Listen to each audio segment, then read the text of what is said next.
Oke. Baik, bisa kita mulai, Bapak Ibu?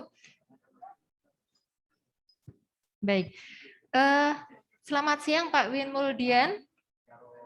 Selamat siang Bapak Ibu semua. Bismillahirrahmanirrahim. Assalamualaikum warahmatullahi wabarakatuh. Waalaikumsalam warahmatullahi wabarakatuh. Ya, Bapak, ini kegiatan kami terkait dengan advokasi dan sosialisasi penguatan literasi dan numerasi. Peserta kegiatan ini adalah dari Dinas Pendidikan Kabupaten Kota, Provinsi, Daerah Istimewa Yogyakarta, kemudian ada penggiat literasi dari perpustakaan daerah juga, dan beberapa teman-teman dari LPMP juga. Ya, Bapak, untuk waktu ke depan kami menyediakan waktu dari jam ini tadi udah lebih jam 10.35 sampai jam 11.45. Nanti kita akan 40 menit untuk pemaparan dari Pak Win, kemudian 30 menit untuk tanya jawab. Baik, Bapak Ibu, agar waktu sesi ini lebih efisien, selanjutnya kami serahkan waktu kepada Pak Win Muldian. Mari Bapak. Oke, terima kasih Ibu. Jadi waktu saya berapa lama ini? Ini nanti sampai pukul 11.15 ya Pak ya? Oke, saya coba ya Ibu. Oke, Ya, Bapak Ibu untuk semua. paparannya, kemudian nanti setelah itu tanya jawab sampai pukul 11.45. Oke, siap Ibu. Oke, Oke. dipersilakan Bapak. Oke, terima kasih Bapak Ibu semua. Mungkin saya langsung saja untuk mempercepat waktu diskusi. Mungkin tadi juga sudah ada diskusi dari Kepala Dinas dan juga mungkin dari Kepala LPMP dan mungkin pemateri-pemateri sebelumnya. Oke, mungkin saya langsung saja menyampaikan tayangan saya, Bapak Ibu semua. So, saya udah bisa jelas ya, Bapak Ibu, Bapak Ibu. Oke, baiklah. Saya akan singgung hari ini tentang tim pendamping literasi daerah dan tim literasi sekolah. Jadi pembahasan kita seputar bagaimana penguatan literasi dan numerasi ini dengan adanya pembentukan TPLD. Jadi saya rasa mungkin teman-teman di LPMP dan BP PAUD Tikmas di DIY juga sudah berkoordinasi dengan Dinas Pendidikan dan SKPD lainnya untuk bagaimana pembentukan TPLD. Sama halnya saat ini sedang terjadi juga di berbagai provinsi dan kabupaten kota di Indonesia. Jadi mungkin ini yang mungkin perlu kita cermati. Yang saya lihat selalu DIY selalu membuat kepeloporan, selalu melakukan hal-hal yang akhirnya diikuti oleh provinsi lain. Ini saya belum bisa tayangkan tayangan saya, masih diatur oleh host. Bisa saya di-set jadi co-host?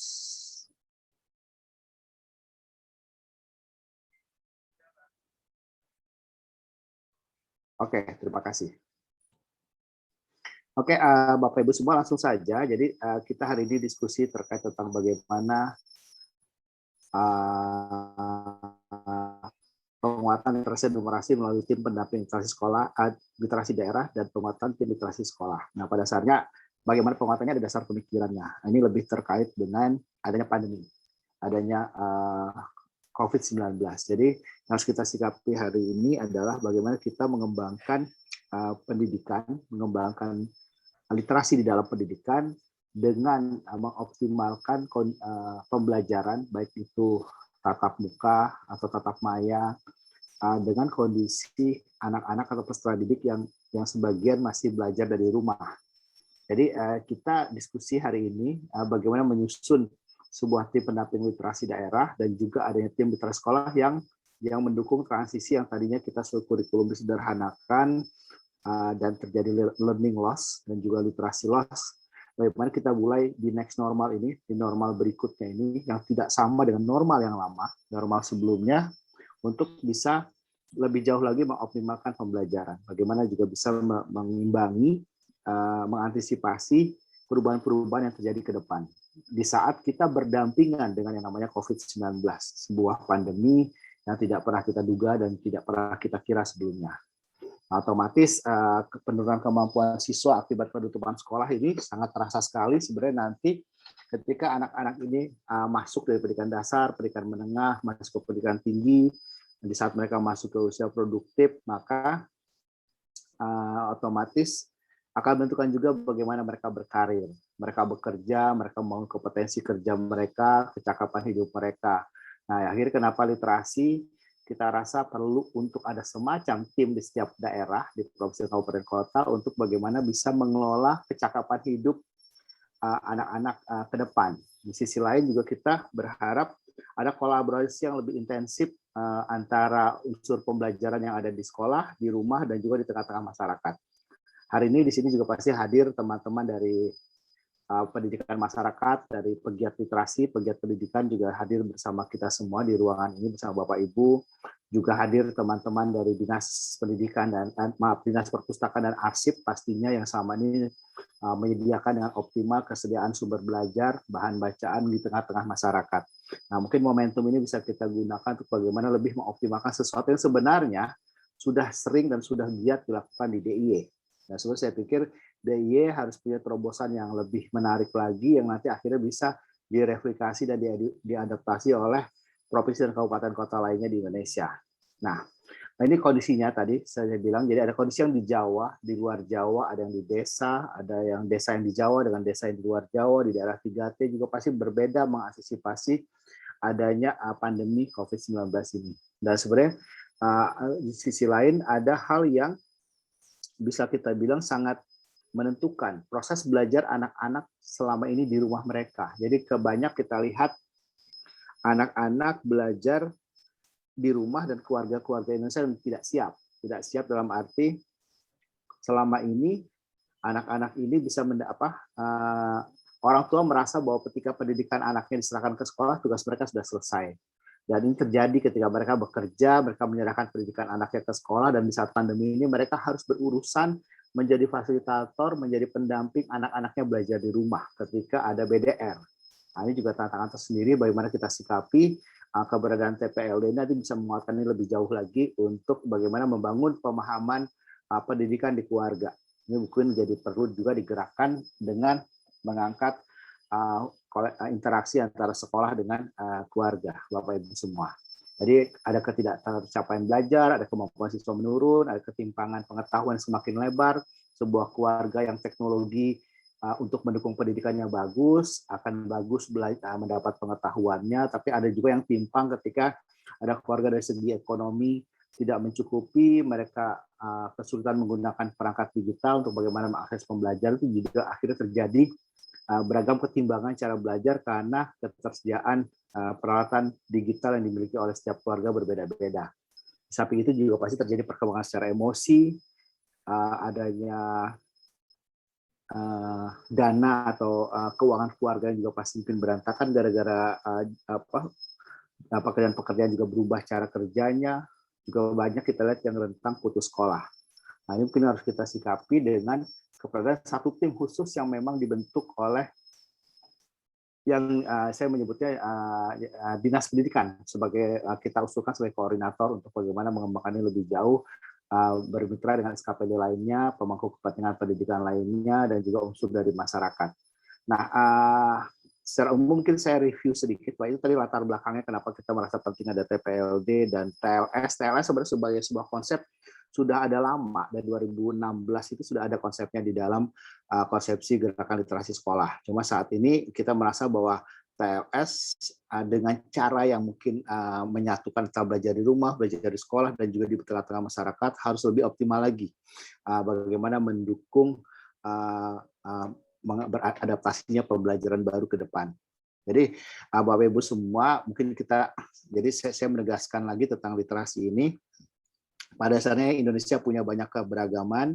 Indonesia berbeda dengan Finlandia gitu. Finlandia bisa pendidikannya bagus karena memang suku bangsa juga tidak banyak, bahasanya tidak banyak, pulau-pulaunya tidak sebanyak Indonesia, punya 17.000 pulau, terentang dari 108.000 kilometer dari Sabang sampai Merauke. Justru intinya bagaimana dengan semua yang berbeda, semua yang beragam ini kita kembangkan pendidikan diantisipasi di masa pandemi ini, justru malah membangun energi kreatif kita lebih jauh lagi, Bapak Ibu. Justru saya pikir Indonesia yang beragam, Indonesia yang multikultural, Indonesia yang bineka ini akan punya banyak cara untuk bagaimana membangun masyarakatnya di saat pendidikan ini bangkit lagi pasca pandemi atau ketika pandemi saat ini. Justru saya pikir akan banyak beragam cara belajar karena latar belakang budaya yang berbeda, latar belakang ekonomi yang berbeda, suku, bangsa, dan sebagainya. Justru akhirnya kita punya banyak kekayaan aset kita untuk bagaimana cara belajar yang ideal, yang kita bisa belajar dari satu daerah dengan daerah yang lain. Saya pikir Yogyakarta sebagai barometer pendidikan Indonesia bisa menginspirasi banyak daerah lain di Indonesia untuk bagaimana membangun cara belajar yang bisa adaptif dengan perkembangan di daerah masing-masing. Tentu ini tantangan yang saya tawarkan ke DIY, harus memberikan semacam kepeloporan untuk bagaimana bisa konsep-konsep DIY bisa digunakan oleh beragam pembelajaran pendidikan yang ada di daerah lain dengan beragam kebudayaan Indonesia yang berbeda-beda. Yang pertama, kedua, kita juga punya target Bapak Ibu terkait tentang literasi dan numerasi ini. Nah, kenapa menjadi penting? Ada target dari SDGs untuk tahun 2030, SDGs 4.6, di mana bagaimana orang dewasa baik laki-laki atau perempuan mencapai kemampuan baca, tulis, dan hitung. Jadi literasi baca, tulis, dan literasi numerasi yang baik menjadi target juga. Ini di saat sebelum ada pandemi, ini menjadi target juga yang harus kita kejar, baik di pendidikan masyarakat, di pendidikan sekolah, maupun di dukungan yang ada di tengah-tengah keluarga. Pendidikan di tengah keluarga ini jadi target kita juga, Bapak Ibu. Nah, kita juga mungkin Bapak Ibu yang pendidikan paham bahwa saat ini ada visi pendidikan Indonesia terkait dengan profil pelajar Pancasila. Ini juga kita mengantisipasi bagaimana visi pendidikan Indonesia tetap bisa jalan di saat pandemi ini. Poin-poin yang 6 poin ini yang bergotong royong, kreatif, bernalar kritis, mandiri, beriman, bertakwa pada Tuhan Yang Maha Esa, berakhlak mulia, dan juga berkebinekaan global. Ya, sebuah konsep yang juga menerjemahkan ada kompetensi abad 21 tentang kebudayaan Indonesia dan sebagainya itu, dan juga untuk go internasional itu juga kita kuatkan lagi di saat pandemi ini, Bapak Ibu. Jadi itu targetnya. Kita berharap ada urgensi literasi yang dibangun terkait tentang baca tulis, membuat sesuatu, berkreasi, berkomunikasi, mengidentifikasi, berhitung, memahami, memanfaatkan media cetak dan tulis, menafsirkan, memecahkan masalah berbasis teknologi informasi dan komunikasi. Ini harapannya menjadi bagian dari proses perancangan program yang nanti akan dikembangkan juga difasilitasi oleh TPLD ke beragam lembaga pendidikan masyarakat, baik itu di satuan pendidikan formal maupun di satuan pendidikan yang ada di tengah-tengah masyarakat, bisa di TBM, PKBM, PAUD, dan sebagainya.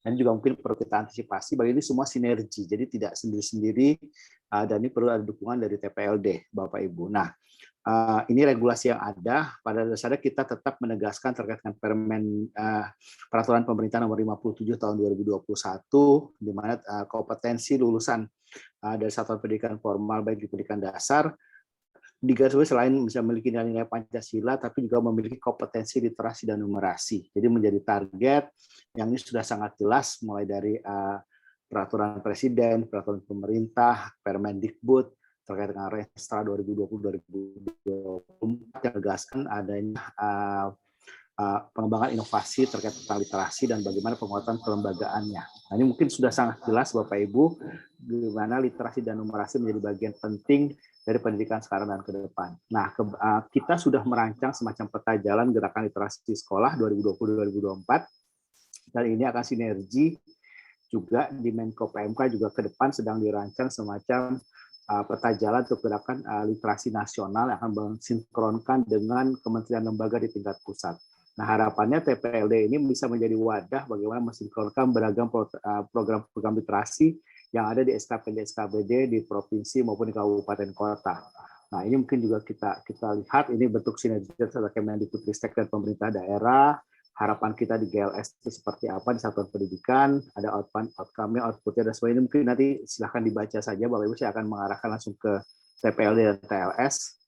Ini konsepsi yang menjadi referensi kita. Nah, harapannya dalam keberadaan TPLD dan TLS ini, baik perwakilan Kemendikbudristek yaitu LPMP, BPP Poltikmas, dan juga Balai dan Kantor Bahasa bisa bersinergi dengan Pemda dalam hal ini.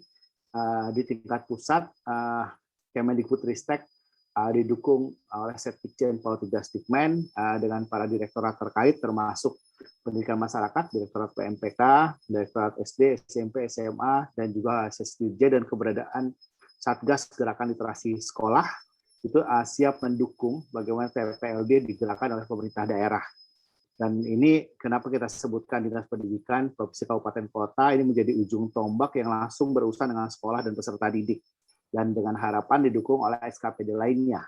Mengantisipasi di samping setiap SKPD pun akan mengembangkan program-program literasi yang sesuai dengan tupoksinya. Nanti kita akan bahas lebih jauh bagaimana implementasinya.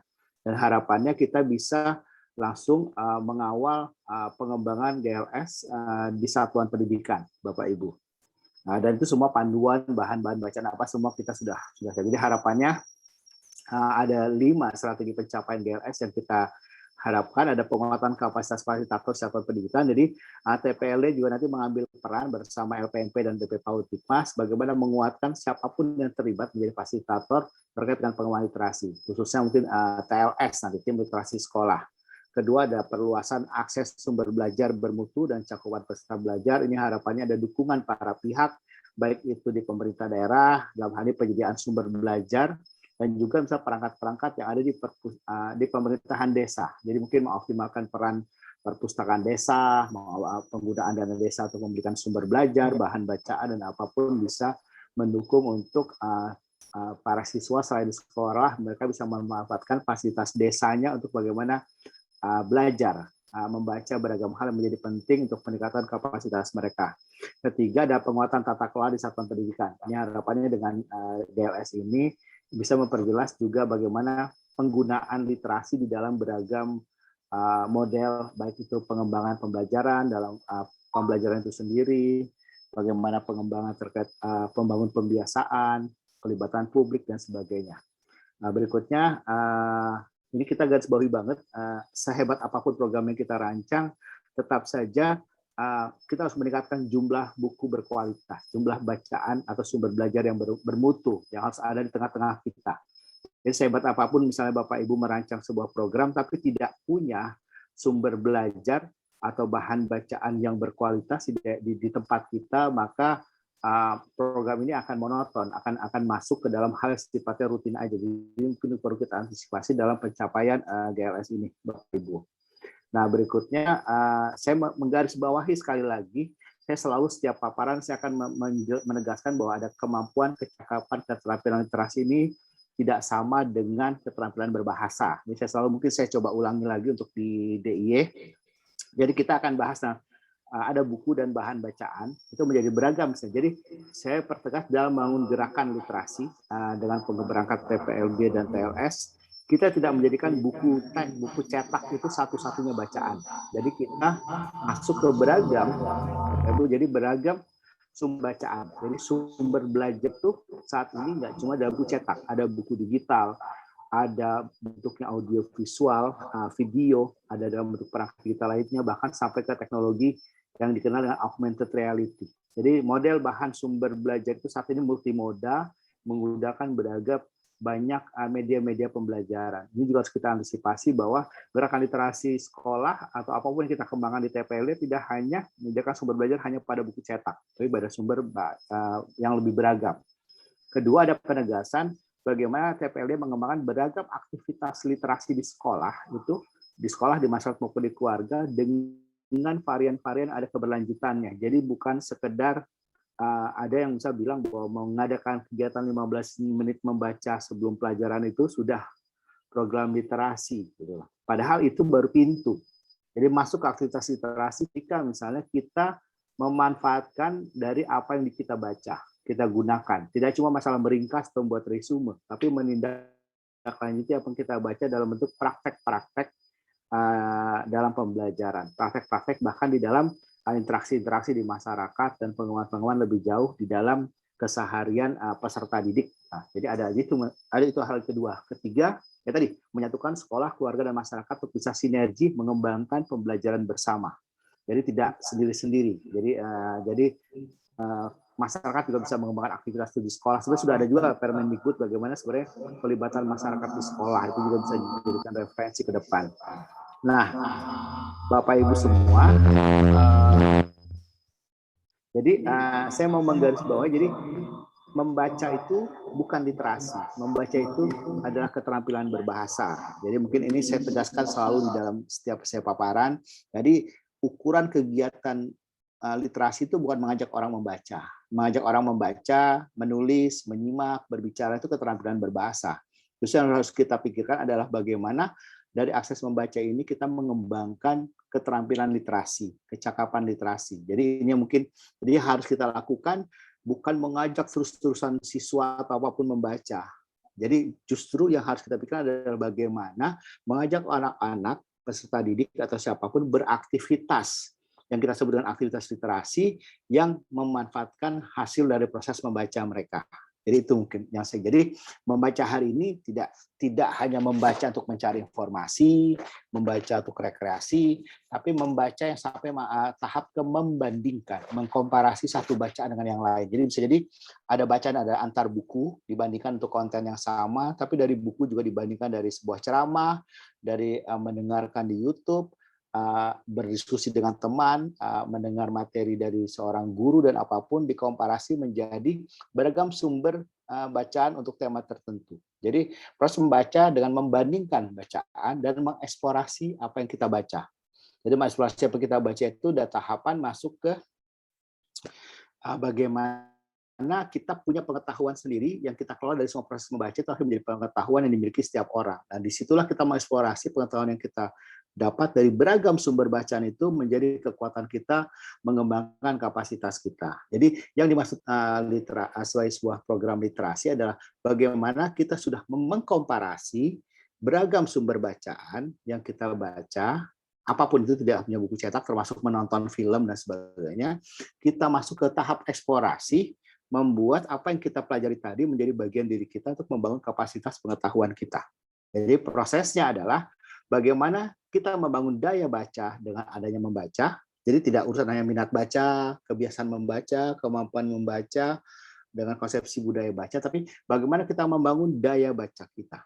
Jadi kalau misalnya dibicara tentang baca, kadang hari ini 5 menit baca buku udah ngantuk. Tapi kalau kita punya ketertarikan karena kita memiliki daya baca, apapun yang kita baca kita selalu tertarik, kita selalu berminat ketika memang itu menjadi pilihan bacaan yang kita ambil. Dan itulah daya baca. Jadi yang harus kita gerakkan nanti di TPLD, menguatkan kondisi pasca pandemi ini adalah bagaimana daya baca ini tercipta menjadi daya literasi. Daya bagaimana kita mengelola kemampuan kita untuk mengakses, memahami, mengelola, dan menggunakan pengetahuan informasi yang dipilih secara cerdas dan akhirnya digunakan untuk membangun kapasitas hidup setiap orang yang memiliki daya literasi. Jadi itu. Jadi jangan nanti dibayangkan TPLD itu nanti mengajak orang membaca, kampanye membaca, tidak. Tapi yang harus kita bangun adalah bagaimana menguatkan daya literasi tengah masa. Kenapa ini menjadi penting? Jadi daya literasi jadi kata kuncinya. Dan membaca kita kembangkan dalam konteks daya baca. Ya harapannya ya literasi bisa menjadi sesuatu yang keterampilan hidup abad 21. Jadi kalau misalnya mau menggarisbawahi Bapak Ibu, ini ada 3 hal. Jadi kenapa kita menggerakkan literasi ini terkait dengan keterampilan abad 21? Kalau kita mengacu dari World Economic Forum 2015 ya, literasi dan kompetensi, activity, critical thinking, communication, collaboration disatukan dengan 6 literasi dasar dari World Economic Forum 2015. Ini adalah sebuah keterampilan. Jadi 6 literasi ini bukan pengetahuan, tapi keterampilan. Pengetahuannya bisa apa aja. Bisa tentang kesehatan, bisa tentang kesehatan, bisa apapun misalnya terkait tentang substansinya. Tapi secara umum ada 6 keterampilan dasar yang kita sepakati terkait dengan World Economic Forum 2015. Nah, ini semua tujuannya sederhana. Jadi kenapa kita gerakan literasi, Bapak Ibu, di dalam pendidikan? Padahal sebenarnya kan kalau di kurikulum manapun sebenarnya literasi sudah ada di dalam kurikulum apapun dari sejak dulu. Tapi kita jadikan ini gerakan karena ada percepatan di saat ada bonus demografi, ada Indonesia akan memasuki 100 tahun Indonesia Merdeka 2045. Setiap anak kan bersaing untuk menghadapi pekerjaan dengan kompetitif, bersaing tidak hanya kepada sesama temannya, tapi juga akan bersaing kerja dengan orang-orang dari berbagai daerah di Indonesia, bahkan dari berbagai negara di dunia. Jadi harapannya ada 3 dari literasi ini digerakkan dalam pendidikan. Pertama, untuk siap mengambil anak mengambil keputusan. Jadi kalau anak banyak membaca, banyak membaca, dia memahami semua sumber bacaan. Ketika ditanya apapun untuk mengambil keputusan, dia bisa jawab dengan cepat. Jadi jangan sampai hari ini kalau seseorang ditanya karena dia tidak punya pengetahuan yang utuh tentang suatu hal yang ditanyakan, maka dia tidak bisa menjawab atau memutuskan dengan cepat apa yang ditanyakan. Justru literasi berharap setiap orang punya pengetahuan yang cukup untuk dia mengambil keputusan dari semua yang dia baca. Kedua, aktif berpartisipasi di lingkungan sosial. Jadi kalau misalnya seorang anak siap mengembangkan pengetahuan yang dia miliki, dia akan mudah berinteraksi dengan sosial. Dia menyampaikan pandangannya, pemikirannya, pengetahuan yang dia miliki untuk bagaimana bisa beradaptasi dan berpartisipasi di tengah-tengah lingkungannya. Ketiga adalah menyiapkan seseorang masuk ke dunia kerja. Jadi kalau keterampilan hidupnya cukup, apapun yang mau dia kerjakan, dia sudah siap kalau dia punya perangkat yang sudah dia bangun, kompetensi pengetahuan tertentu yang sudah dia minati sejak dia di usia sekolah, menjadi bagian pengetahuan bacaan yang dia baca untuk membangun kompetensi kerja dia ketika masuk ke usia produktif. Jadi 3 hal ini menjadi penting kenapa literasi gerakan. Jadi bukan hanya mengajak orang membaca, itu sekali lagi yang mungkin saya garis bawahi. Nah, itu secara umum seperti itu. Jadi yang kita harapkan Bapak Ibu, ini saya garis bawahi lagi poin-poin programnya, karena akan menyangkut implementasi TPLD di dalam prakteknya nanti. Jadi prakteknya TPLD tadi bukan bikin workshop untuk nulis buku gitu, bukan. Tapi bagaimana masuk yang lebih jauh dari sekedar itu, tapi masuk ke jadi bukan setiap guru harus bikin buku atau apapun, tapi setiap guru bisa membuat karya atau setiap siswa bisa membuat karya yang bisa dimanfaatkan untuk bagaimana pengembangan kapasitas pembelajaran dan kompetensi siapapun di dunia pendidikan. Jadi saya menggarisbawahi ini. Jadi kita membangun literasi bukan cuma membangun peristiwa literasi, bukan membuat kegiatan, bukan mengukur dengan jumlah kegiatan apapun yang berujung pada sebuah proses yang tidak berdampak apapun. Jadi kita berharap apapun yang dikembangkan dalam pembelajaran akan berdampak ke kompetensi dengan konteks tadi yang keterampilan literasinya, dan juga menggunakan teks yang clear, teks yang memang sesuai dengan kapasitas setiap orang. Jadi Bapak Ibu, bicara gerakan literasi bukan membuat orang mampu hanya menulis teks naratif, teks yang sifatnya karya-karya fiksi saja. Bukan. Jadi namanya literasi bukan menulis cerpen, membuat puisi atau apapun. Itu baru salah satu kemampuan teks yang memang senang dengan hal sifatnya tulisan karya sifatnya metafor. Tapi setiap orang akan punya kemampuan menulis beragam. Kalau misalnya dia ilmu pengetahuannya sama, pengetahuan sosial, dia penelitian, dia jago, dia bisa membuat teks hipotesa, dia bisa membuat teks laporan penelitian, jadi apapun. Jadi kita kembangkan kemampuan orang menyampaikan pemikirannya dalam bentuk tulisan, tapi dengan beragam sesuai dengan minatnya. Jadi ini mungkin saya garis bawahi bahwa kita nggak cuma mengembangkan program peristiwa literasi, tapi membuat beragam program yang memang berdampak. Jadi ujungnya kita akan mengajak siapapun menjadi pembelajar yang literat, Bapak Ibu. Jadi yang kita kembangkan adalah membuat siapapun yang terlibat di dalam literasi memiliki kapasitas untuk bisa membuat makna dari apa yang dia baca. Dia bisa menggunakan teks yang dia baca, dia bisa menggunakan gambar yang dia lihat, yang dia pelajari, dan dia bisa menganalisa teks. Jadi secara teknis itu nanti mungkin materi yang lebih dalam lagi tentang ke dalam pembelajaran terkait dengan literasi dan numerasi. Tapi saya akan umum saja menggarisbawahi tentang ini, membuat setiap orang menjadi pembelajar literat. Pak Win, ya. Bisa dipercepat waktunya. Oke.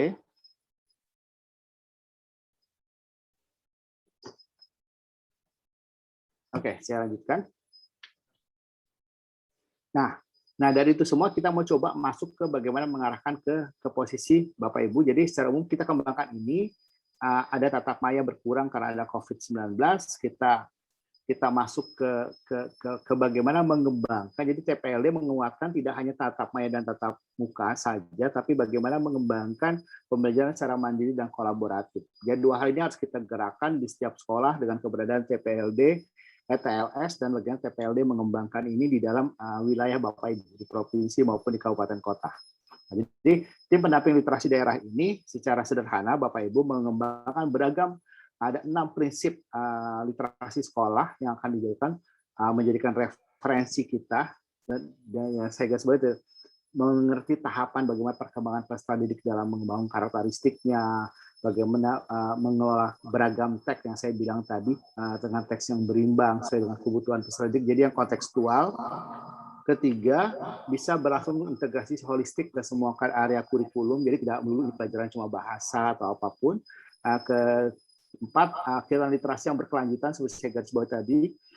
Berikutnya melibatkan kecakapan berkomunikasi lisan yang saya bilang tadi dan mempertimbangkan keberagaman. Jadi 6 prinsip bagaimana literasi sekolah dikembangkan, baik itu nanti menggunakan TLS maupun di TPLD. Nah, berikutnya kita berharap ada lingkungan fisik yang dikembangkan. Jadi Bapak Ibu ada perpustakaan sekolah, area baca sekolah, sudut baca kelas itu bisa dikuatkan. Nanti akan disesuaikan ketika dilakukan di rumah kan seperti apa polanya, itu gimana ide di Jogja. Membangun lingkungan sosial yang afektif, membangun interaksi antara guru dan siswa, orang tua dan anak dalam proses antar siswa, bisa bikin reading group, klub baca atau apapun. Ketiga ada lingkungan akademik. Merupakan sekolah, rumah, dan ruang publik sebagai lingkungan yang belajar bersama dan akhirnya mulai memproyeksikan setiap proses membaca dilanjutkan dan menghasilkan karya. Jadi harus kita kembangkan bagaimana ketiga ranah ini dikembangkan oleh TPLD maupun TLS di sekolah untuk membangun sekolah menjadi lingkungan yang berkarya, lingkungan yang bagaimana mengembangkan kapasitas pengetahuan mereka dan akhirnya menghasilkan sesuatu.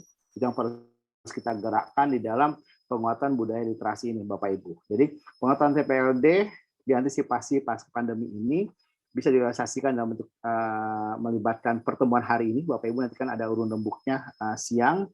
Terus ada strateginya tadi, lingkungan ranah fisik, sosial, dan afektif dan akademik harus jadi bagian dari penguatan strateginya yang saya sampaikan tadi sebelumnya. Terus simbol kolaborasi dipetakan, kalau misalnya pembentukan TPLD belum dibentuk di kabupaten kota Bapak Ibu, dulu bisa melibatkan berbagai unsur yang bisa kolaborasi terkait. Misal kalau saya ambil contoh, misalnya TPLD yang ada di DIY atau mungkin di Gunung Kidul atau di Sleman. Di dalamnya ada unsur dari UPT Kemendikbudristek, ada Dinas Pendidikan, dan perusahaan ASIP, dengan Bapeda, SKPD lainnya, ada unsur pegiat tokoh pendidikan, ada pegiat literasi, tokoh masyarakat, ada penerbit, penulis, media, akademisi, dunia usaha dan industri, pemangku kepentingan lainnya, terserah yang memang dibutuhkan di tempat Bapak Ibu untuk unsurnya. Jadi tidak harus saklek sesuai dengan yang diarahkan dari Kemendikbud, tidak. Bapak Ibu bebas mengembangkan siapa aja anggota TPL yang memang bisa mendukung bagaimana menjadi target kita.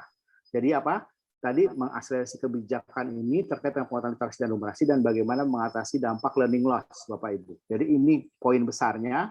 Harapannya misalnya bisa disiapkan dengan SK kepala daerah, bisa gubernur, bupati, wali kota, fasilitator dinas pendidikan, ada dinas perpustakaan, SKPD lainnya, dan terbentuk tim pendamping literasi daerah dengan dukungan LPMP dan BP Pautikmas.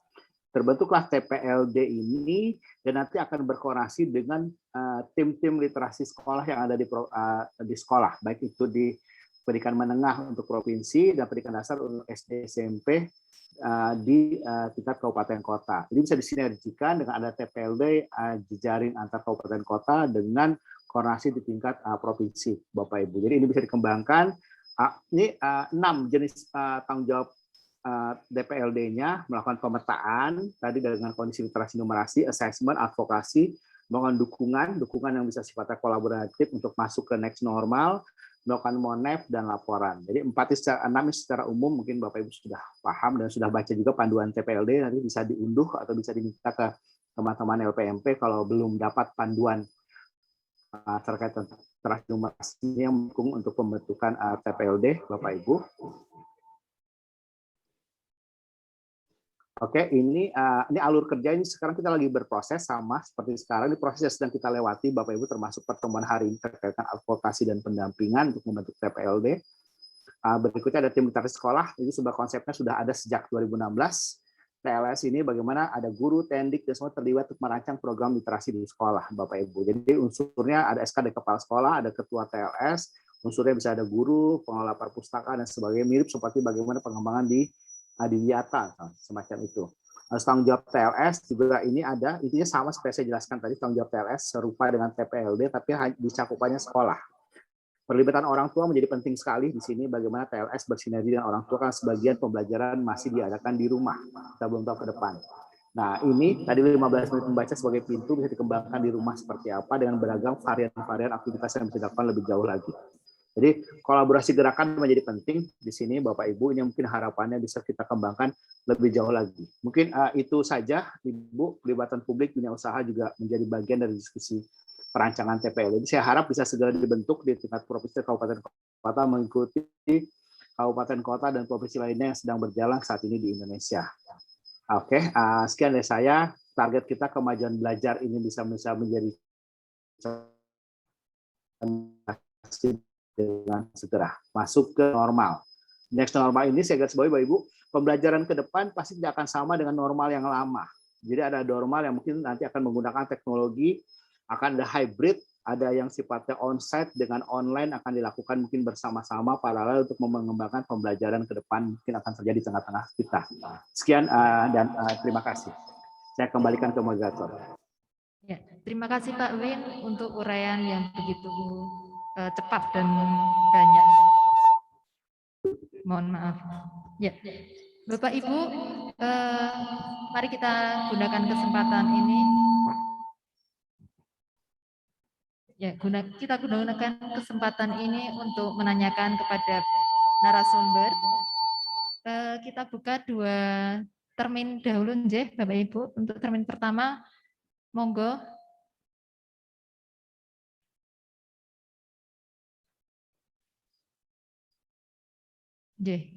Ini tadi begitu pentingnya sinergi antara para pemangku kepentingan untuk meningkatkan percepatan bagaimana pengembangan kompetensi dan literasi masyarakat khususnya di dunia pendidikan. Monggo Bapak Ibu yang saat ini sudah ada pertanyaan bisa segera disampaikan kepada Bapak narasumber kita.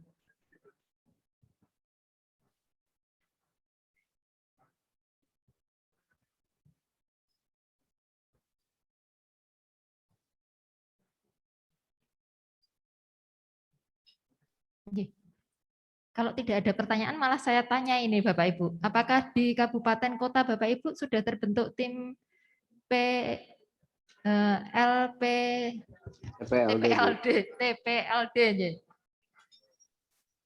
Sudah terbentuk Bapak Ibu. Kabupaten Sleman? Belum. Kota? Baru tahu ini. Monggo Bapak Ibu bisa ditanyakan untuk pembentukannya, mungkin unsur-unsurnya tadi sudah disampaikan beberapa, mungkin lebih dalam lagi. Monggo Bung Atini. Terima kasih. Assalamualaikum warahmatullahi wabarakatuh. Bapak Ibu yang saya hormati, terima kasih sekali paparannya dari Bapak Wigan.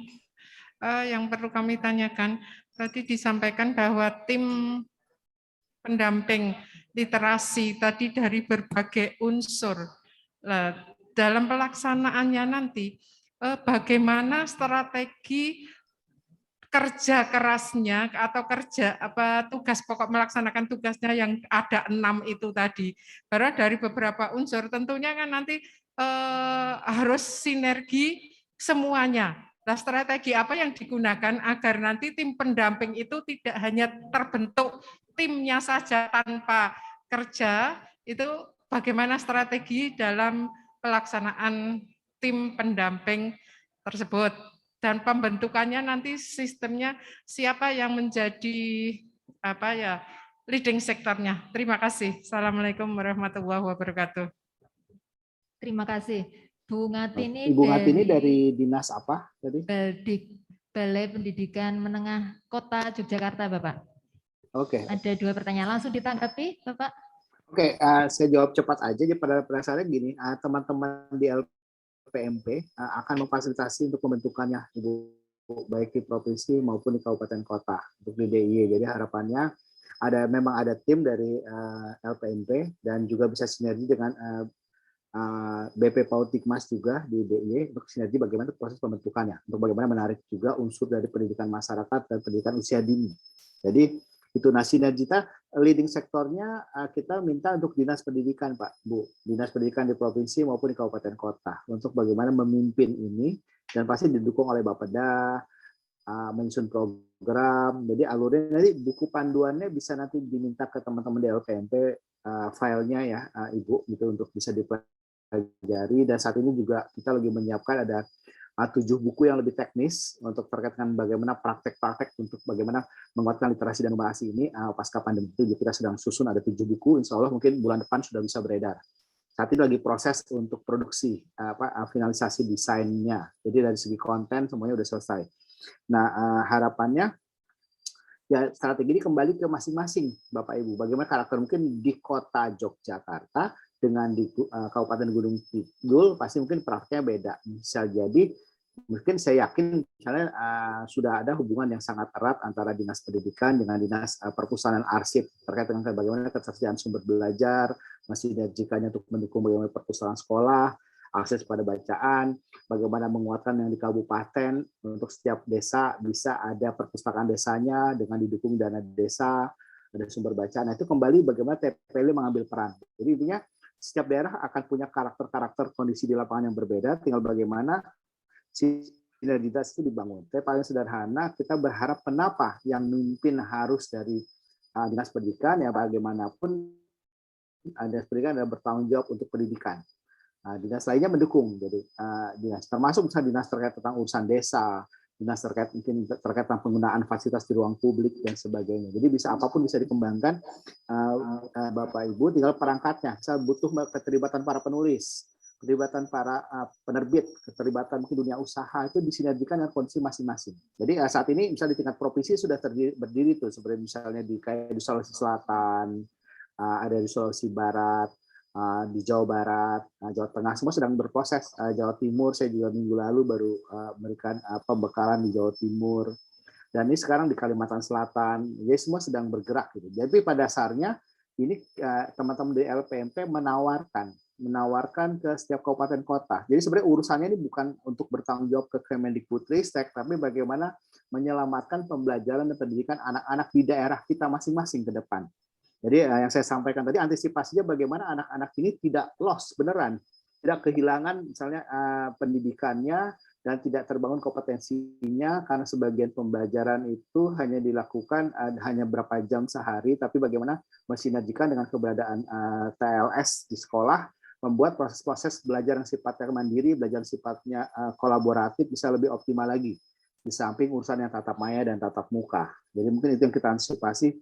Bapak Ibu, jadi sebenarnya sinergitas ini yang dibutuhkan. Jadi kalau misalnya saya lebih jauh mau menggarisbawahi sedikit saya tambahkan. Jadi harapannya kita bisa membangun sumber dayanya. Jadi otomatis pasti akan sesuai dengan topoksi gimana kita punya sumber daya ini bisa diinventarisir Bapak Ibu. Jadi paling sederhana kuatkan teknologi dan kontennya. Sebenarnya konten apa sih yang dibutuhkan? Terkait dengan antisipasi pembelajaran yang di Gunung Kidul sama di Sleman pasti beda. Target layanan komunitinya kan pasti dunia pendidikannya. Nah, servis yang bisa dilakukan adalah gimana dinas berkoordinasi di dalam TPLD ini, Bapak Ibu. Jadi sinergitas ini yang dibutuhkan, gimana program harus jelas. Jadi bukan cuma program sifat administratif, dari 6 tadi ada program yang diatur, pengelolaannya dan kemitraan. Jadi TPLD ini sebenarnya lebih ke hub bagaimana kemitraan itu terbangun antar pihak, itu SKPD maupun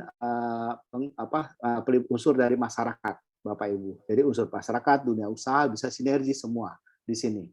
Jadi manfaatkan teknologinya pasti. Jadi saya pikir ini bisa dikembangkan dengan cara gotong royong. Jadi aturan apapun bisa dikembangkan secara gotong royong lebih jauh lagi untuk mengantisipasi ini semua, Bapak Ibu. Jadi pada saatnya saya pasti bilang Jogja pasti akan lebih cepat karena semangat gotong royongnya di Bantul gempa yang di gunung langsung turun ikut bantu. Pasti cara-cara ini akan lebih cepat mengatasi pandemi daripada mungkin daerah-daerah lain yang ada di Indonesia, Bapak Ibu. Terima kasih. Terima kasih Pak Min. Sudah ada gambaran Bu. Ya ini masih abstrak, tapi ini kami rencana setelah sesi nanti siang kita akan mencoba untuk membuat draft tim TPLD ini bersama-sama Bapak Ibu per kabupaten kota. Jadi mungkin nanti kita akan berproses bersama. Setelah panduan mungkin sudah ada ya Pak, nanti akan lebih jelas lagi. Panduannya sudah ada dari bulan Juli kok Bu. Kira-kira masih lama enggak itu Pak Win? Dari bulan Juli sudah ada panduannya, Bu, udah dibagikan kan ke dinas-dinas, ke SKPD, ke TPLD, sudah maaf ke LPMP, sudah pasti udah sosialisasi udah dari bulan Juli kok, bahan itu sudah dibagikan dari bulan Juli, Bu. Sudah bulan Juli kemarin sih, Pak. Iya, sudah keantisipasi kita tentang TPLD ini sudah dari bulan Juli, tinggal di masing-masing provinsi dan kabupaten kota sih sebenarnya. Ya. Baik, Pak, Ibu. Ini adalah salah satu usaha kita untuk sosialisasi dan advokasi ini. Kita coba nanti kita bentuk.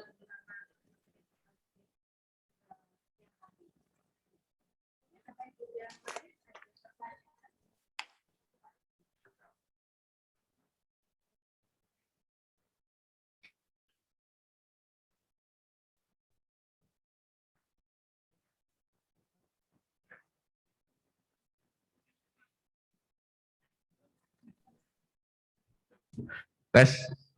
Terima kasih Pak Win. Usulan saja. Oh, nama saya Rudi dari Balai Dikmen Kulon Progo. Karena sekarang ini sedang marak Merdeka Belajar dan Kampus Merdeka, bagaimana kalau ini timnya kita sebut tim Gerakan Merdeka Literasi. Nah, sehingga cocok dengan semangat Mas Nadiem, segala sesuatunya merdeka. Ya, gitu Pak Win, Merdeka Literasi. Terima kasih. Assalamualaikum warahmatullahi wabarakatuh. Kembali ke Bapak Ibu di DIY sih, silakan untuk pengembangan.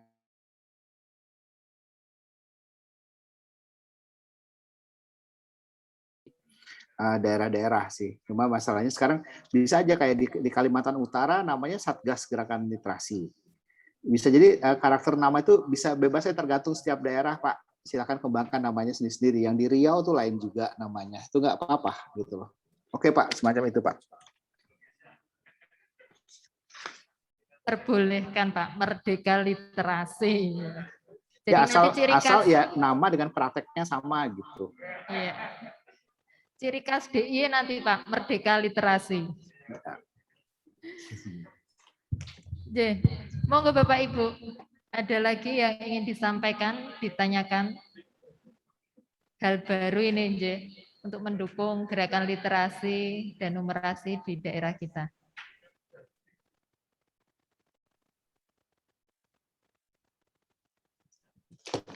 Sudah cukup? Ya. Bapak Ibu, ini nanti kita akan berproses. Pak Win, kami memang ada RTL nanti setelah kegiatan ini untuk pembentukan tim pendamping literasi daerah. Nanti kami juga akan berproses. Kami berharap nanti apabila ada hal-hal yang ingin ditanyakan, kami boleh untuk bertanya kembali lewat media, mungkin WA, Siap, Bu. Saya justru ingin dengar dari mungkin teman-teman dari pegiat literasi selama ini kan sudah mengembangkan hal yang sama, tapi dalam konteks pengembangannya kayak kampung literasi, ada pendampingan dan sebagainya. Mungkin bisa berbagi ke teman-teman dari dinas ya, mungkin termasuk dari dinas dari luar unsur pendidikan. Jadi sebenarnya praktek-praktek saya ingat dari sekian tahun yang lalu mengawal kampung literasi di Gunung Kidul, itu saya lupa tahun berapa, itu 2016. Terus saya sempat ngawal juga bareng-bareng di perpustakaan desa yang di Sleman yang juara nasional. Saya juga ikut nemenin gitu loh. Pada saatnya sebenarnya semua itu sudah terjadi di masyarakat, tinggal bagaimana di birokrasi daerah mengantisipasi suatu yang saat ini sudah berkembang di masyarakat, apalagi ada pandemi, bisa diantisipasi dengan lebih cepat konsep gotong royongnya. Itu pasti dengan waktu, pasti koordinasi di DIY pasti akan cepat sekali untuk mewujudkan ini, bahkan melewati provinsi lainnya saya kira. Demikian Mbak. Oke, saya siap untuk berkomunikasi dengan kontak-kontakan baik di masing-masing kabupaten kota, mau berkomunikasi dengan saya silahkan.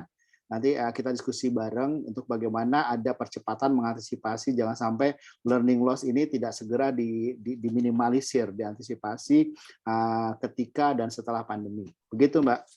Ya, makasih Pak Win. Kebetulan juga ada teman-teman dari penggiat literasi yang terlibat di sini, nanti bisa share pengalaman dan juga mungkin program ya di diskusi kelompok nanti. Ada Mbak Heni itu loh Mbak. Mbak Heni itu Sekjen Forum TBM Nasional loh, itu ada di situ. di sekitar Bapak Ibu. Iya ini. Itu Pak di pojok. Mungkin ada hal-hal yang perlu disampaikan Bu Heni. Cek. Terima kasih Mas Win. Salam dari teman-teman di sini. Yo, Mas Win salam balik. tampak lebih muda kata Mbak Tri yang di sebelah saya. Terima kasih. Udah lama nggak ketemu, 2016 ya Mbak Tri ketemu Mas Win pas Ya, Mas ya. Win acara. Lainnya di Zoom terus ya. Terima kasih Mas Win dan Ibu Bapak semua. Jadi mungkin satu pertanyaan dulu sebelum kami berbagi cerita. Apakah nanti ini kan diharapkan ada TPLD di tingkat kabupaten juga provinsi. Apakah nanti lingkup kerja teman-teman yang di kabupaten dan provinsi itu berbeda? Jadi kalau di provinsi nanti lingkup kerja TPLD mendukung teman-teman yang di SMA, SMK. Kemudian yang TPLD kabupaten kota, SD, SMP, mungkin juga PAUD, mungkin itu yang jadi pertanyaan.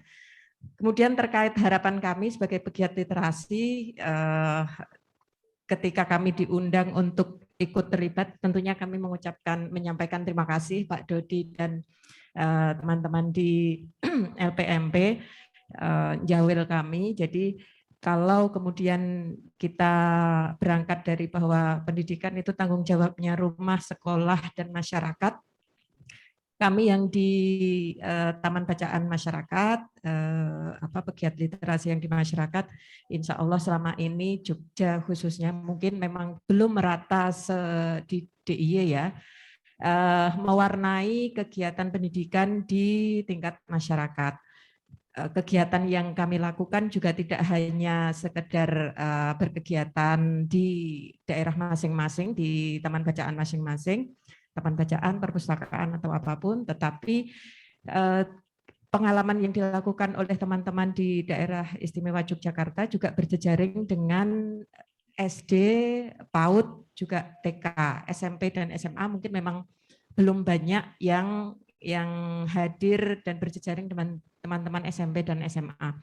Tetapi untuk yang PAUD, TK, SD itu sebagian besar sudah berkegiatan bersama. Teman-teman di SD sering berkegiatan di Taman Bacaan Masyarakat, atau juga teman-teman TBM ikut hadir mewarnai kegiatan literasi di sekolah. Jadi harapan nanti ketika TPLD di kabupaten maupun di provinsi sudah terbentuk, kami bisa menjembatani komunikasi dan memberikan praktik-praktik baik apa sih yang sudah dilakukan oleh teman-teman Taman Bacaan Masyarakat ke tim yang harapannya nanti bisa direplikasi, bahwa kegiatan yang sudah terjadi di TBMA dengan sekolah B misalnya bisa kemudian menjadi kegiatan yang bisa ditiru kembangkan untuk daerah lain. Jadi misal yang saat ini ada Mas Indra dari Ketua Forum TBM DIY, dari TBM Rumah Asa, beliau punya kegiatan ekoprint misalnya begitu. Ekoprint itu ekoprint dan kampung sains di Kauman, mereka menjadi tempat jujukan teman-teman SD, kemudian TK, PAUD untuk belajar di sana, belajar tentang roket air, belajar tentang sains sains sederhana, itu dilakukan oleh teman-teman di TBM Rumah Asa. Begitu juga dengan teman-teman yang ada di TBM Jelegongan misalnya, mereka menemani anak-anak meskipun Jelegongan itu di daerah desa, tetapi ternyata selama ini memaknai masyarakat sekitar di sana masih ya sebatar misal pit-pitan ya hanya pit-pitan saja, tetapi tidak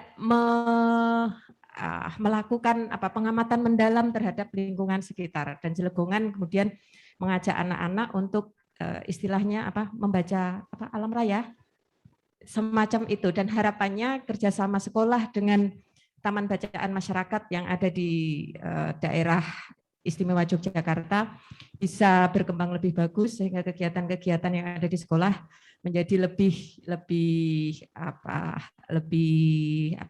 kreatif dan tidak hanya di sekolah tetapi juga menjadikan taman bacaan sebagai tempat belajar alternatif di luar sekolah. Mungkin itu Mbak Maswin, terima kasih. Terima kasih Bu Heni. Ya, sebenarnya tadi kalau Pak Win mohon ada yang di penjelasan Muslim terkait kan pertanyaan Bu prinsipnya Heni. Yang pertama tadi tentang pembagian tugas ya Bu akhirnya untuk tim TPLD Provinsi dan Kabupaten.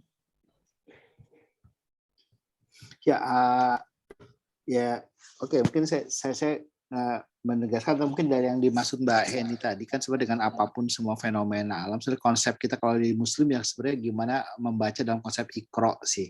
Jadi sebenarnya membaca apapun yang menjadi fenomena akhir masuk menjadi pembelajaran dan akhirnya membangun kapasitas pengetahuan setiap orang. Jadi semacam itu. Oke. Ya pada dasarnya prakteknya pasti kalau bisa aturan yang ada, kebijakan yang ada kan memang ranah pendidikan menengah itu ranahnya provinsi, pendidikan dasar itu ranahnya kabupaten kota.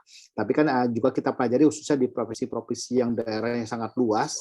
Kita lihat sekali misalnya di pendidikan menengah yang kabupaten kotanya jauh sekali dari ibu kota, itu justru pendidikan menengahnya tidak terlalu terurus. Gitu. Tapi beda kalau di Jogja pasti semuanya bisa optimal. Tapi sekarang bagaimana sebenarnya sinergitas antara TPLD di kabupaten kota untuk bagaimana SMA yang ada atau pendidikan menengah yang ada bisa sinergi juga dengan pendidikan dasar.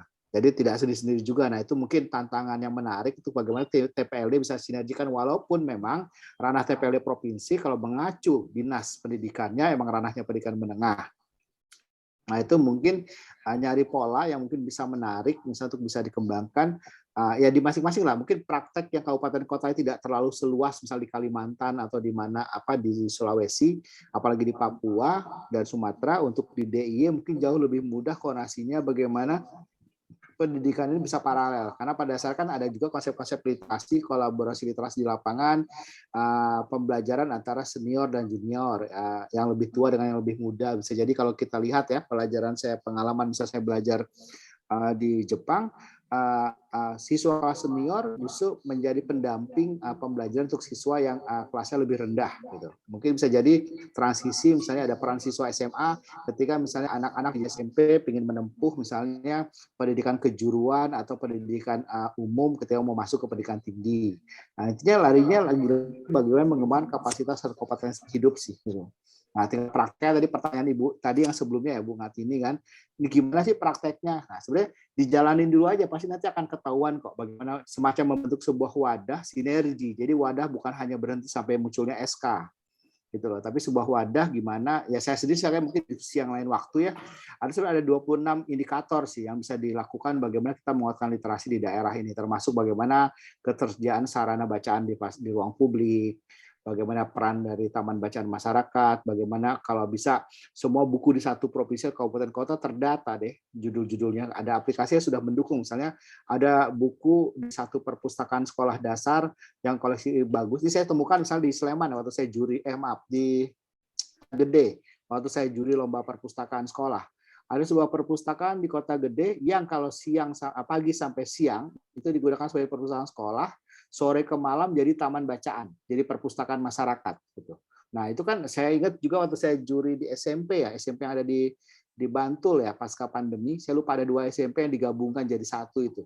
Itu perpustakaan sekolahnya bisa dibaca untuk umum juga gitu. Nah, saya yakin bahwa DIY selalu membuat kepeloporan. Jadi justru pandemi dan menuju next normal ini, justru DIY akan membuat sebuah contoh atau model yang nanti bisa ditiru atau direplikasi provinsi lain di Indonesia dan kabupaten kota lain di Indonesia. Saya pikir DIY harus jadi pelopor tentang pendidikan dan juga tentang literasi di tengah-tengah masyarakat menuju next normal ini. Ini selesai. Bapak Ibu yang lebih tahu bagaimana menjalankannya. Saya ikut mendukung. Terima kasih. Terima kasih Pak Win. Bapak Ibu, sebelum kita tutup sesi ini, saya membayangkan tujuan kita untuk peningkatan kompetensi anak didik kita ada di belakang tembok. Kita bersama-sama akan menuju ke sana, menjebol tembok itu. Jika kekuatan kita hanya satu-satu dinas bekerja sendiri, kemudian perpustakaan bekerja sendiri, gerakan literasi masyarakat juga bekerja sendiri itu akan lama. Tetapi kalau kita satukan kekuatan kita bersama-sama, maka kita akan lebih cepat mendobrak tembok itu, menghancurkannya dan menuju tujuan kita. Masih bergabung dengan Pak Win, Mas? Betul banget, Pak.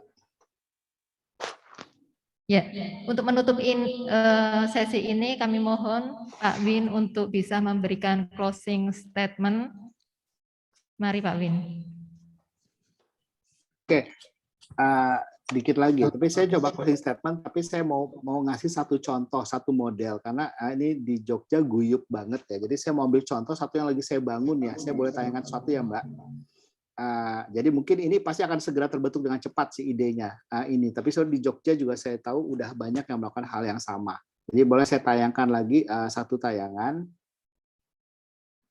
Jadi ini closing saya, Bapak Ibu. Jadi pada dasarnya sebenarnya yang mau kita harapkan ini, oke ini bahan nanti ada di panitia ya, silakan di ini. Jadi yang mau kita bangun ini Bapak Ibu adalah bagaimana masuk ke tahap literasi 5.0. Jadi yang dikembangkan Bapak Ibu nanti di TPLD dan itu ada bagaimana membangun lingkungan yang berkarya, maker space di sekitar kita, di tengah-tengah kita Bapak. Jadi tidak hanya menyediakan bacaan, mengakses bagaimana anak membaca, pengalaman membaca, mengkoneksikan antar baca, tapi masuk ke membangun lingkungan yang berkarya. Saya menyebutkan itu. Jadi bagaimana sekolah bisa menghasilkan karya. Karya ini bukan cuma nulis buku, tapi bisa karya apapun, membuat tarian, koreografi tari, membuat ciptakan lagu, membuat robot, melakukan penelitian, apapun. Jadi semua apapun yang proses membaca, akhirnya melakukan aktivitas dan menghasilkan karya. Jadi mungkin itu bisa dikembangkan di lingkungan Bapak Ibu semua. Dan prakteknya ini saya ambil contoh satu yang saya kembangkan di Jakarta. Saat ini saya membangun Bapak Ibu membangun sebuah perpustakaan. Saya nyebut makerspace. Saya membangun sebuah perpustakaan namanya Baca di Tebet. Sebuah tempat yang saya kembangkan sebagai makerspace. Di sini ada 20.000 buku koleksi saya. Di sini kita memberdayakan masyarakat, sosial yang ada di lingkungan saya, namanya di Tebet, di daerah Tebet, mengembangkan 6 literasi dasar, ada modal bacaan, lingkungan sosial masyarakatnya, dan teknologi. Jadi konsep ini bisa dikembangkan. Ada judulnya tempat bertemu ide, diramu dan hasilkan karya. Jadi saya baca cepat. Jadi di sini sebuah tempat yang silakan di Bapak Ibu kembangkan, mungkin jadi kayak sekretariat TPLD nanti di sekolah mana atau di taman bacaan mana atau apapun, di tempat berkumpul bagaimana menguatkan misal TPLD di satu daerah. Misalnya saya tahu misalnya di setiap daerah di DIY pasti ada yang namanya kampung literasi. Mungkin jadi satu tempat kampung literasi ada tempat duduk-duduk, bisa dikembangkan jadi tempat ide, ngumpul imajinasi, bikin diskusi, workshop, jadi hub untuk berkegiatan, bisa menghasilkan konten, menghasilkan macam-macam produk gitu. Ini tempat yang saya bangun, namanya Baca di Tebet, di sebuah tempat Tebet. Mbak Heni udah sempat main ke sini, Mas Andri dari Gunung Kidul juga udah pernah main dari TBM. Jadi ini saya bikin ada kafenya, ada tempat belajar musik, ada tempat diskusi, ada ruang podcast, ada koleksi buku, ada belajar bikin minuman, ada mahasiswa yang terlibat mengolah buku, ada kegiatan apapun, belajar nulis, ada apa, jadi tempat belajar musik, belajar nari, ada apapun di tempat belajar masyarakat. Nah ini sebenarnya bisa dikembangkan, sebenarnya sudah ya di pusat desa, di tempat Bapak Ibu. Jadi sebuah tempat berkumpul yang akhirnya mengantisipasi learning loss ini. Jadi orang terjadi interaksi, ada kolaborasi untuk mengantisipasi pembelajaran secara cepat. Nanti setiap tempat yang sama seperti ini akan dibikin di sekolah. Jadi perpustakaan sekolah nggak cuma rak buku saja sebagai sebuah perpustakaan yang ada raknya, tapi juga tempat untuk bagaimana menghasilkan ide apapun di sekolah. Jadi sekolah menjadi tempat berkumpul, tempat membangun imajinasi, menghasilkan karya dan apapun di dalam perpustakaan sekolah. Ini contoh di perpustakaan yang saya kelola saat ini. Nah ini satu yang bisa dikembangkan ke depan. Perlu saatnya membangun semacam hub-hub seperti ini untuk menguatkan literasi pasca pandemi, Bapak Ibu, dengan menyediakan sumber belajar yang cukup pastinya. Buat saya, sebuah ini ada kepala di sebuah dinas dari Sulawesi Utara datang, ada teman-teman dari orang-orang asing yang belajar juga berkumpul di sini, sharing dengan teman-teman pegiat yang ada di sini, ada yang dari Australia, ada yang dari Prancis, ada yang dari Italia, ini berkumpul, berinteraksi bersama, ada dari Papua dan sebagainya. Nah, proses tempat-tempat ini bisa dibangun, yang sebenarnya sudah ada, saya lihat sebenarnya di Jogja, cuma dioptimalkannya jadi gerakan yang tidak eksklusif, tapi satu yang bisa bergabung dan semua bisa terlibat. Saya pikir Jogja bisa melakukan ini. Jadi sebuah mengantisipasi yang kita sebut dengan learning loss dan literasi loss tadi, Bapak Ibu. Jadi ini semua bisa dibuat kok di sekolah tempat Bapak Ibu selama sekolah membuka diri untuk semua berinteraksi dan belajar bersama. Dan Bapak Ibu sekali lagi saya jelaskan, jadi literasi ini bukan cuma menumpuk buku, tapi bagaimana semua isi buku dimanfaatkan menjadi perubahan hidup yang menjadi lebih baik. Dan ini satu yang nggak mudah. Jadi buat sebuah program literasi bukan sesuatu yang hasilnya langsung dirasakan besok, tapi ini perlu perjuangan bertahun-tahun dan perlu daya tahan dari Bapak Ibu semua. Dan silakan mengembangkan dengan versi Bapak Ibu masing-masing. Saya mohon maaf kalau salah-salah kata. Wassalamualaikum warahmatullahi wabarakatuh. Untuk Pak Win. Terima kasih Pak Win untuk kebersamaannya.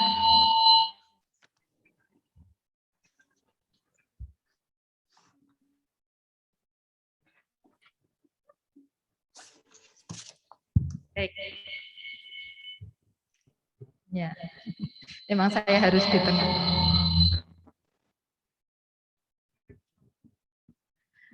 Baik, terima kasih Pak Win untuk kebersamaannya bersama kami dalam sharing ini, membuka wawasan kami tentang hal baru terkait dengan literasi dan kolaborasi tim PLPD ini. Jadi, Bapak Ibu, kita untuk sesi berikutnya kita laksanakan setelah istirahat. Untuk saat ini kita akan istirahat